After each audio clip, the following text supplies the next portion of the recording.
What's up? Good morning mga langga. So, kamusta kayo dyan mga langga, no?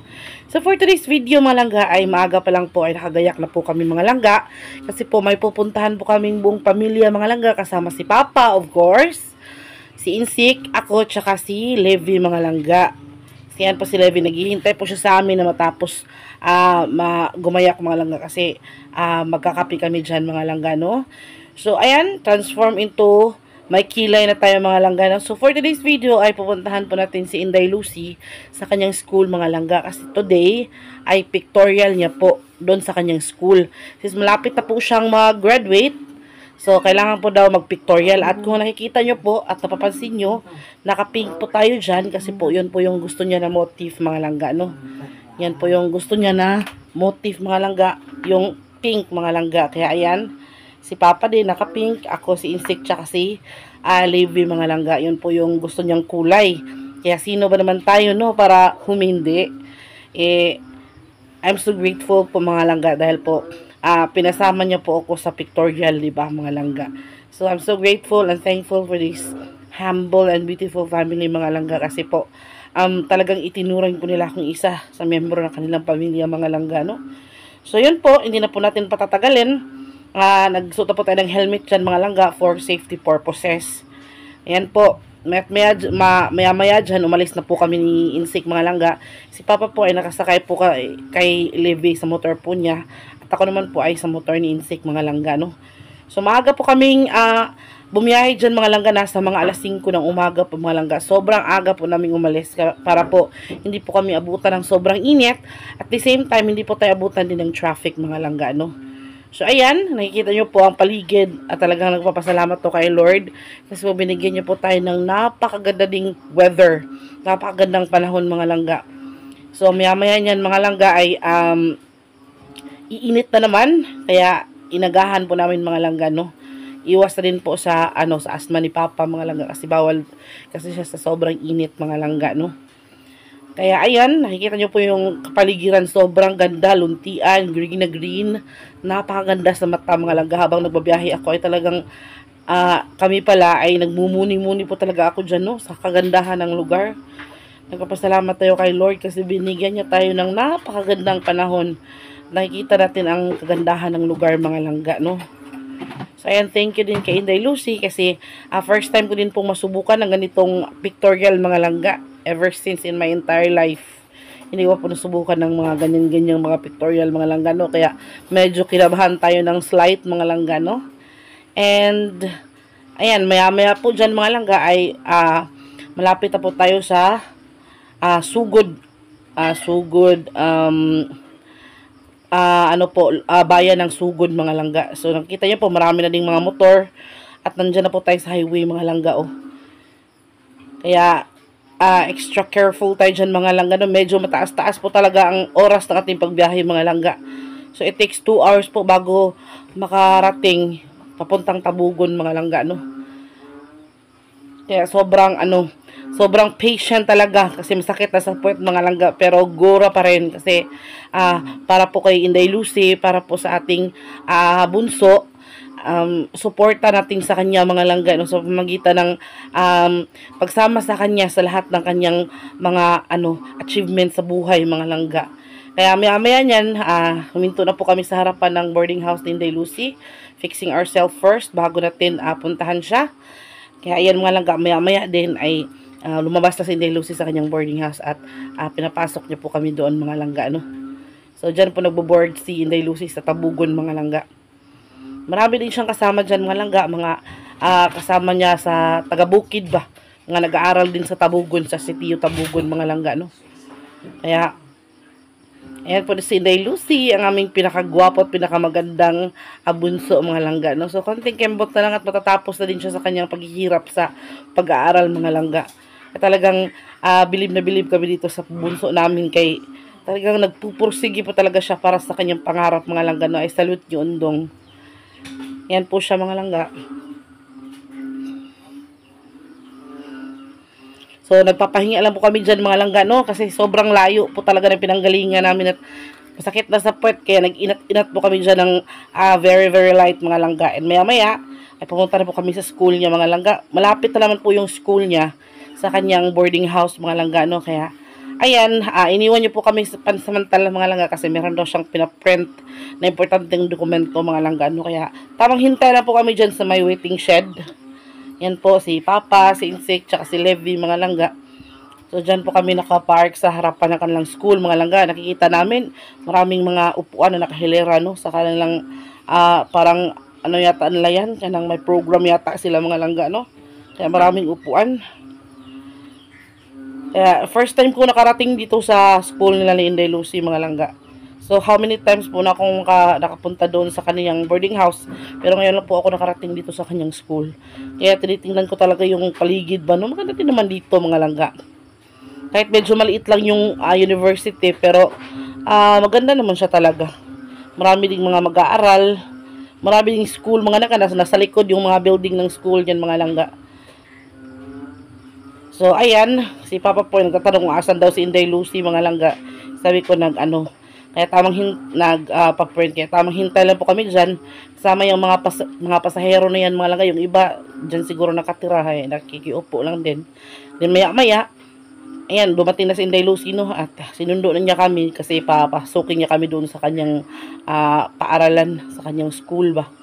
Kasi papuntahin niya daw kami doon sa may library kasi, medyo ano daw doon, medyo kanang hamugaway ba, malamig doon kasi may mga electric fan at inisip niya si Papa, no, baka daw hingali na naman si Papa kasi talagang sa mga oras na yan, maaga pa lang po ay sobrang init na ng panahon mga langga. Sobrang pawis ko na din dyan sa mga oras na yan. Ayan, naiwan pa yung bag ni Papa na may lamang may laman niyang mga langga, yung kanyang para makahinga siya ba, may aso bitaw. Ang kanyang nebulizer mga langga. So kahit saan kami pumunta dyan mga langga, dala-dala namin yung machine ni Papa.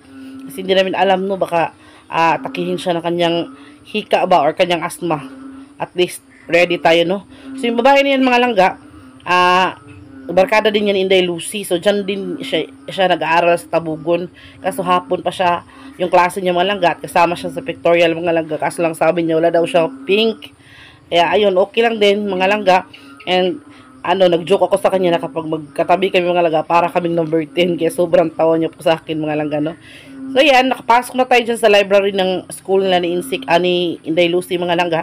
So tamang tambay na naman tayo mga langga kasi si Inday Lucy ay nagpapaschedule pa at nagbibihis pa mga langga, no. Kaya maya-maya dyan, ayan, nakikita nyo na po. Si Inday Lucy ay nakatoga na. Para siyang judge sa korte ba. Kaya, yan, andyan na din po yung photographer.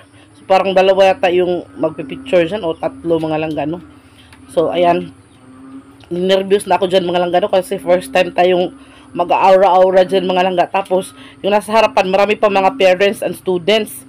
So, makikita talaga yung aura-aurahan yung mga langga, no. So, talagang na-enjoy kami dyan. Nagtatawanan kami dyan mga langga kasi iba-iba kasing post yung ginagawa mga langga. First time ko po talagang nasubukan ng ganyan. Kaya thankful and grateful po talaga ako kay Inday Lucy, no, kasi nasubok niya sa akin, di ba? Kasi kahit hindi ako yung immediate family niya, at least niya ako talagang in-accept niya ako sa sa family tree nila ba. So andyan din si Sir Drew, yung mga barkada ni Inday Lucy, si Liza, tsaka yung babae kayo ng mga langga. So ayan, parang complete na din yung ngayong wish ni Inday Lucy na makasama yung kanyang pamilya at saka yung kanyang mga barkada sa panahon ng kanyang pictorial. And we're looking forward naman po sa kanyang graduation this coming July 1 mga langga, no. Yun yung paghahandaan natin mga langga, yung kanyang graduation. Kasi nagpapasalamat tayo, no, kasi sa hinaba-haba na kanyang pagtitiis mga langga, ilang luha ang iniyak niya talaga para lang makarating dyan na matapos siya sa kanyang pag-aaral, no. Kaya talagang saludo kami dyan kay Inday Lucy mga langga. Kasi sa dami ng mga pagsubok na pinagdaanan niya, talagang ginawa niyang motivation ng kanyang pamilya mga langga na makatapos siya. Kaya, ayan, si Inday, sila muna ang pamilya, mga immediate family talaga. Sila lang muna yung pinabayaan ko lang muna, hindi muna kami, sumama. Sa mga susunod na picture na po kami sumama mga langga kasi sila yung importante, sila yung nagpapasaya talaga kay Inday Lucy. Kaya, ayan, maya mga langga, So yan na langga, no, papauwi na kami. So nag-stop by muna kami dito sa medyo malilim ba. Kami tatlo ni Papa, oh, na si Papa eh. Kami tatlo ni Papa mga langga. Si Papa dito na lang sa amin nagsakay kay si Yun, si Libby may pinuntahan pa doon sa bayan. Tapos ibang ano ba, out of the way ba. So si Papa dito na lang sumakay. So bali tatlo kaming nakaangkas kay Insik ngayon, si Insik, oh. So ayun. Hey. Yan na yung panawin mga langga. O see, nakikita nyo? Sobrang ganda, no? Kaya dito kami nag-stop by mga langga kasi nakaka-relax tingnan, oh. Wow, see? So ayun, no, thankful tayo kasi natapos na yung ano ni Inday Lucy ba? Yung kanyang pictorial. And I'm so thankful kasi I'm part of the family mga langga. And I'm part of the picture. Char! So ayan mga langga. Ay, kapoy kayo, init kayo mga langga kung alam nyo lang yung init. Ay, ganito yung naghibat na akong jacket. Kay, akong gunin niya anak sa akong ulo, kaya grabe kainit. Meron kaming helmet ha. Yung tinanggal muna namin mga langga, kay init kayo. Nag-relax muna kami sandali kay sakit sa lubot. Tapos ang layo ng biyahe mga langga, it takes 2 hours para makaabot kami ng Tabugon. So 2 oras kami nagbiyahe, no, back and forth. 4 na oras mga langga. Hindi madaling bihean. So umalis kami kanina ng alas 5 ng umaga mga langga. So umabot kami doon ng alas 7. Grabe layo ng biyahe. Tapos ngayon pagkatapos ng pictorial mga langga, umuwi kami agad. Nagbiyahe na kami agad kay may hayop pa tayo na napapakainin. Insik eh. Yung driver na mo eh. Ito talaga yung driver namin mga langga. Hinay-hinay lang, dahan-dahan lang sa pagtakbo. Yun yung palibot mga langga. Ang ganda. Nindot ka. Ano? Ang ganda mga langga. Sa kuan. Dito po kami sa bundok. Nasa bundok kami mga langga. Ipakita ko sa inyo ha. Ayan mga langga. Bundok mga langga. Diba ang ganda? Oh, malapit na sa langit. Ang ganda din ng panganod mga langga ng ano ba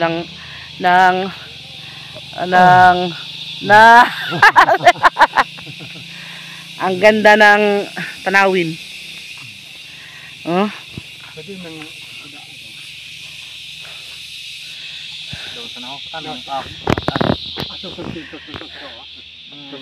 Ayan. Ganda, di ba?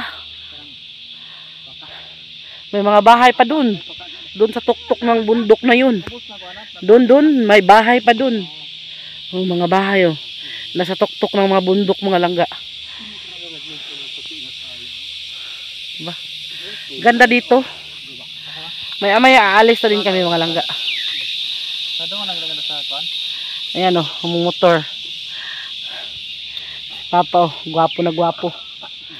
So, biyahe na naman tayo. Ulit mga langga. Kay malayo pa yung aming biyahe, no? Mga pila pa kakuan mga insik. Sa oras pa. Isang oras pa mga langga, malayo pa. So nagpahinga muna kami dito kay grabe kay init.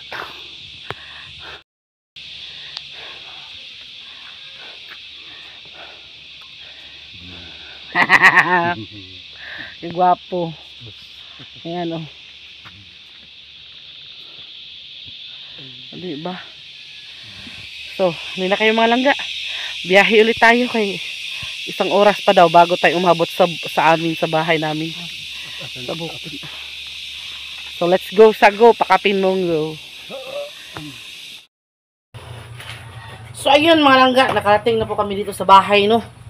So, yung baon namin mga langga, nagbaon kasi kami ng kanin kanina. Ayan. Dami pa natira. So, ito yung ila-lunch namin dito. Tapos, ayun. Si Inday Lucy naman po ay susunod dito. Pagkatapos niya doon. Kasi meron pa siyang kailangan gawin doon sa school niya. Kaya talagang happy. Super happy kami mga langga. Kasi tatapos na yung, yung obligasyon. Yung kanyang pictorial. Ang hinihintay na lang natin mga langga, ang kanyang graduation. So, graduation niya sa July 1, mga langga. So, So, parang magkasunuran kami yan kasi birthday ko sa June 30. Kinabukasan is graduation yung mga langga. So, parang magkasabay-sabay na celebration ba, no? Magkasunod pala, magkasunod. Eh, super thankful kami mga langga kasi nasubukan namin na mag-pictorial. Kasi si Inday Lucy lang kasi yung nakatapos sa pamilya, mga langga. Kaya, ayan, nasubukan namin ng mag-pictorial diagnosis. Ganun pala yun. Nanginginig ako mga langga kasi nahihiya ako ba. Kasi marami kasi naghihintay ng mga parents doon mga langga. Kasi sila yung susunod. Tapos si Inday Lucy, since nandun na kami, maagang-maaga pa lang, pag siguro siya yung pangatlo, siguro pangalawa ba, or kasi maaga kasi kami doon mga langga, naghintay lang kami doon sa library. And salamat kami doon sa sa teacher, sa librarian ba na hintay kami doon ba. Hindi kami masyadong nainitan kasi may electric fan doon. Kaya yun. Ganda mga nakaka-overwhelm ba, no? Kasi nasubukan ko rin kahit kanang lang ako ba, bayaw or not an immediate family, pero nasubukan ko rin mag-picture or talagang treat nila ako as part of their families ba, family mga langga. Kaya I'm super thankful and super grateful po to be part of this humble family mga langga, no? So, ayun, kapoy, init, pero worth it naman mga langga kasi nasubukan namin na mag-pictorial, may photographer talaga, tapos may umbrella doon na may lightning, mga ganun. Kaya super thankful mga langga. Super thankful, super nakakatanggal stress, and yan, nakaka-overwhelm. Kaya thank you. Sana nasubaybayan nyo yung yung makaganapan sa araw na ito mga langga. And congratulations Inday Lucy sa iyong pagtatapos, sa nalalapit mong pagtatapos. Sana gabayan ka pa ni Lord, gabayan ka pa ni Mama sa iyong journey, sa iyong mga pangarap, na samahan ka sa lahat na mga pangarap mo na makamit mo sa buhay. And alagaan mo lagi ang iyong sarili at huwag kalimutang manalangin kasi hindi imposible ang lahat ng bagay kapag samahan natin ng pagdadasal mga langga, no? Kaya ayun, congratulations ulit and see you sa imong graduation. So isip pa kami kung anong pwede namin gawin sa graduation niya ba. May regalo. Kaya maraming salamat po at sana nag-enjoy kayo sa panonood ng aming vlog kasama ang aming family mga langga. Thank you so much and see you in the next video. Bye!